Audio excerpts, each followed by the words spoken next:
నమస్తే. ఇన్నాళ్ళు నన్ను సపోర్ట్ చేస్తూ, ఎంకరేజ్ చేస్తూ మీ ప్రేమని నాకు అందిస్తున్న ప్రతి ఒక్కరికి కృతజ్ఞతలు.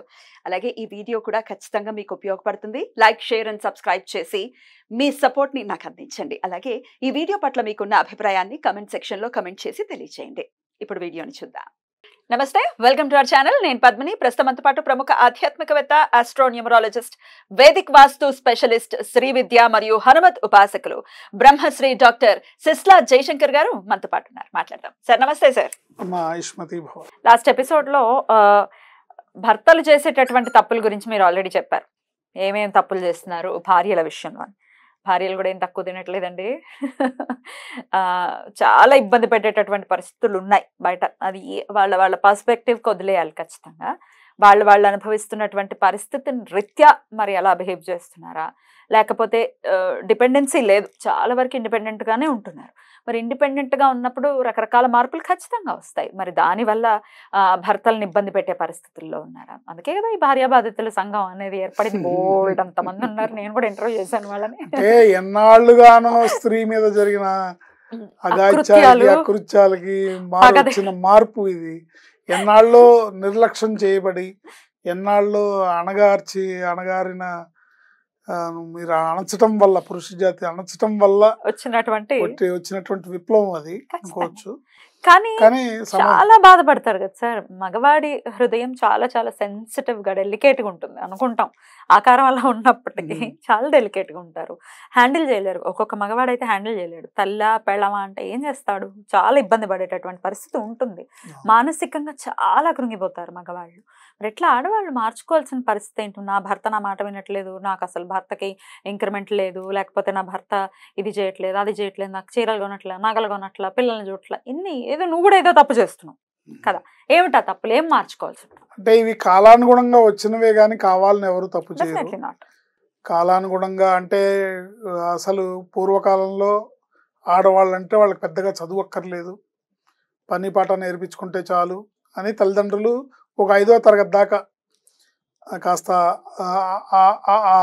ఆలు, గుణింతాలు, 4 పద్యాలు, వేమన పద్యాలు, సరస్వతి శతకాలు వస్తే పిల్లలకు చెప్పుకుంటుంది. పెద్ద మనిషి అయ్యే వరకు పంపించేవారు. అంతే, తర్వాత పంపించేవాళ్ళు కాదు. 5వ తరగతి వరకు మ్యాక్సిమం. సో ఆ రోజుల కాలమాన పరిస్థితులను బట్టి అలా ఉండటం వల్ల, ఎందుకంటే అట్లా ఉండటం అనేదే కరెక్ట్ అనేది సనాతన ధర్మం చెప్తున్న మాట. ఎందుకంటే ఇవాళ అనుభవిస్తున్నాం కదా. ఇప్పుడు స్త్రీకి స్వతంత్రం కావాలి, వాళ్ళు బాగా ఉన్నతంగా చదువుకోవాలి, వాళ్ళు బాగా ఉద్యోగాలు చేసి బాగా వాళ్ళ కాళ్ళ మీద వాళ్ళు నిలబడాలి అని అనుకుంటున్నాం. కానీ ఇవాళ జరిగే అకృత్యాలన్నీ కూడా బాగా చదువుకొని తన కాళ్ళ మీద తను నిలబడి, తనకు ఆర్థిక స్వతంత్రం, తన పాకెట్ నిండా డబ్బు ఉండి, దానివల్ల వచ్చే ఇబ్బందులు దాన్ని బ్యాలెన్స్ చేసుకోగలిగి, మంచి ఏదో చెడేదో బ్యాలెన్స్ చేసుకోగలిగితే ఎంతైనా సంపాదించుకోవచ్చు. బట్ అది బ్యాలెన్స్ చేసుకోలేకపోతే అది పెడత్రోవ పట్టి సమాజానికి కంటకంగా మారుతుంది అనేది నేటి సమాజపు పరిస్థితులు తేటతెల్లం చేస్తున్నాయి. ఎందుకంటే ఎప్పుడైతే ఒక ఆయన ఈ మధ్య అన్నాడు, నా చెప్పుతో నేను కొట్టుకోవాలండి, మా అమ్మాయిని సాఫ్ట్వేర్ చేయాలని, బాగా చదువుకోవాలని నేను పంపించానండి హైదరాబాదు, ఉద్యోగం చేస్తుంది, మంచి కంపెనీ, మంచి ప్యాకేజీ, నా చెప్పుతో నేను కొట్టుకోవాలి, నేను చాలా పొరపాటు చేశానండి. వినట్లేదు. పెళ్లి చేసుకుంటా అంటే నాకు పెళ్ళి అక్కర్లేదు అంటుంది, నేను ఎవరిని చేసుకోవాలో నాకు తెలుసు అంటుంది, ఎప్పుడు చేసుకోవాలో నాకు తెలుసు అంటుంది. వినట్లేదు మాట. ఇది తల్లిదండ్రులకి, అంటే ఆ అమ్మాయి సైడ్ ఆ అమ్మాయి కరెక్ట్ అయి ఉండొచ్చు కాక, బట్ తల్లిదండ్రులకి ఇది బాధాకరమైన విషయమే కదా. ముఖ్యంగా సాంప్రదాయాన్ని పాటించే వాళ్ళు బాగా చాలా ఇబ్బంది పడతారు. నలుగురిలో మాట పడతారు, నలుగురిలో వేలెత్తి చూపబడతారు. ఇవన్నీ జరుగుతాయి. ఏదేమైనప్పటికీ కూడా కాస్త మన ధర్మం ఏంటి, మన సనాతన ధర్మం ఏంటి, మనం ఎలా ఉండాలనేది తెలుసుకుంటే ఎంత చదువుకున్నా కూడా అది మంచిది అవుతుంది తప్ప, అదర్వైజ్ ఏమవుతుందంటే మన భారతీయ వివాహ వ్యవస్థ అనేది చాలా పవిత్రమైంది, చాలా ఉన్నతమైంది. ఈ వ్యవస్థకి ఆటంకాలను కలిగించి, ఈ వ్యవస్థకు తూట్లు పొడిచే పనులు చేయకూడదు. స్త్రీని ఇక్కడ శక్తి స్వరూపంగా కొలుస్తాం, మనం దేవతగా కొలుస్తాం, అమ్మవారిగా కొలుస్తాం, అమ్మగా కొలుస్తాం. అలా ఉంటేనే చూడగలం. అలా కాకుండా అన్యథా పాశ్చాత్య ధోరణిలోకి వెళ్ళి పాశ్చాత్య సంస్కృతిని అలవాటు చేసుకొని ఆ విషపు కూరల్లో పడితే మనం స్త్రీని చూసి తట్టుకునే పరిస్థితి మనకు లేదు, ఇబ్బందులు పడతాం. అట్లా లేకుండా ఉండాలి, బాగా చదువుకోవాలి, బాగా మన సంస్కృతిని మన మూలాలని వదలకుండా మన పద్ధతుల్ని పాటిస్తూ ఉండాలి. Right sir. అయితే భర్త అసలు మా మాట అసలు పట్టించుకోరండి. ఎంతసేపు వాళ్ళ అమ్మగారి మాటో లేకపోతే వాళ్ళ అక్క చెల్లెళ్ళు ఉంటే వాళ్ళ మాటో వాళ్ళ సైడే తీసుకుంటారని చెప్పే వాళ్ళు కూడా ఉంటారు. కసి ఖచ్చితంగా పెరిగిపోతుంది, ఆడదానికి చాలా ఎక్కువ ఉంటుంది కసి. దాని నుంచి ఎట్లయినా ఏదైనా చేయాలి లేకపోతే ఎట్లయినా హింసించాలి అనే ప్రవృత్తి ఉండొచ్చు. అట్లా ఉన్నప్పుడు గనక భర్త ఎలా మన మాట వినేలాగా మార్చుకోవచ్చు, మనం ఏం మార్చుకోవాలి అనేది ఒకసారి చెప్పండి సార్. ఏదైనా సరే భార్యాభర్త ఇద్దరు వాళ్ళకి వాళ్ళు కూర్చొని వాళ్ళకి వాళ్ళు డిస్కషన్ చేసుకోవాలి. అందుకు ఒకళ్ళకి వాళ్ళు అవకాశం కల్పించుకోవాలి. నువ్వు చెప్పేదేంటి పో అని ఆయన అనకూడదు, ఈవిడ కూడా మీరు చెప్పేది నేనేం వినండి మీరు అన్ని మాయ మాటలు చెప్తారని ఈవిడ అనకూడదు.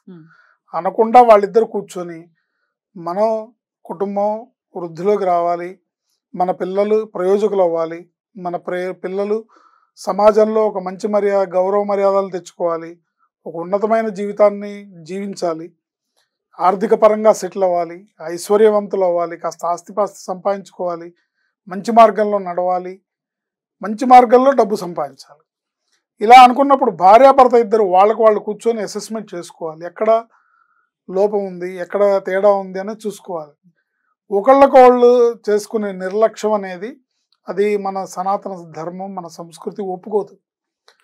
ఇప్పుడు మనం గతంలో లాస్ట్ ఎపిసోడ్లో చెప్పుకున్నాం లక్ష్మీనారాయణులని. లక్ష్మీదేవి అనుగ్రహం లేకపోతే నారాయణుడు అనుగ్రహించడు కాబట్టి స్థితికారకుడు సెటిల్ అవుతుంది. అట్లాగే ఇంకో నాణానికి ఇంకో వైపు చూసుకుంటే మనకు మరొక ఆది దంపతులు ఆదర్శ దంపతులు శివపార్వతులు అంటే అర్థం ఏంటి? శివుణ్ణి పూజిస్తేనే పార్వతి సంతుష్టురాలు అవుతుంది.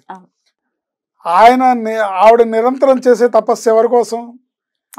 ఆయన కోసమే కదా. ఆయన్ని కాదని చేసే తపస్సు కానీ ఆయన్ని కాదని చేసే పూజ కానీ ఆయన్ని కాదని చేసే కార్యక్రమాలు ఏవి కూడా సఫలీకృతం అవ్వవు. అవన్నీ కూడా నిరీశ్వర యాగం కింద వస్తాయి. సో ఆయన కాదని ఎన్ని పూజలు చేసినా వర్కౌట్ అవ్వవు, ఉపయోగం లేదు. ఇప్పుడు ఇవాళ రేపు కొంతమంది మనం చూస్తున్నాం, అందరూ కాదు, ఇందులో నన్ను మన్నించండి తప్పుంటే, ఎవరి మనసన్న బాధ పెట్టుంటే కొంతమందిని చూస్తున్నాం కాబట్టి చెప్తున్నాం. వీళ్ళ ధోరణిలోనే ఉంటారు. నేను అమ్మవారిని అనుగ్రహం చేసుకోవాలి అని సామూహికంగా లలితా సహస్రనామ పారాయణలో లేకపోతే సౌందర్యలహరి పారాయణలో లేకపోతే ఇంకా ఏ హోమాలు వేటుకో వాటికి వీళ్ళ దారిని వీళ్ళు అంటే ఆవిడ ఉద్దేశంలో తప్పుండదు. ఆవిడ ఉద్దేశం ఏంటంటే మేము ఏదోటి మా కుటుంబం సెటిల్ అవ్వాలి, ఏదోటి అమ్మవారి అనుగ్రహం కావాలి అనే పాకులాడే తాపత్రయంలో నువ్వు నీ ఇంట్లో ఉన్న శివుణ్ణి నిర్లక్ష్యం చేస్తున్నావు. అప్పుడు అనుగ్రహం అమ్మవారి అనుగ్రహం ఎలా వస్తుంది? శివుడు ఎక్కడో లేడు, నీ భర్తలోనే ఉన్నాడు. అంతే కదా. ఎలా అయినా ఉండనియండి, ఆయన ఎలా అయినా ఉండనియండి, నీ ధర్మం నువ్వు పాటించవాలి అంతే. నువ్వు అమ్మవారు అయితే ఆయన శివుడే, ఆయన శివుడు కాదంటే నువ్వు అమ్మవారి కాదని అర్థం. సో అర్ధనారీశ్వర తత్వం మనకు అదే బోధిస్తుంది. ఇద్దరికి అంటే సమాన హక్కులు అనేది ఇంకో చోట అపార్థంగా వాడుతున్నారు తప్ప సమాన హక్కులు అంటే అవి కాదు. ఏవైతే ఇప్పుడు మహిళలకి సమాన హక్కులు ఇవ్వాలి అని అంటున్నారో అది కాదు సమాన హక్కు అంటే. సమాన హక్కు ఏంటంటే కుటుంబ పరంగా భార్యాభర్త ఇద్దరిది సమమైన ధర్మము, సమాన హక్కు పిల్లలు పెరగడంలో.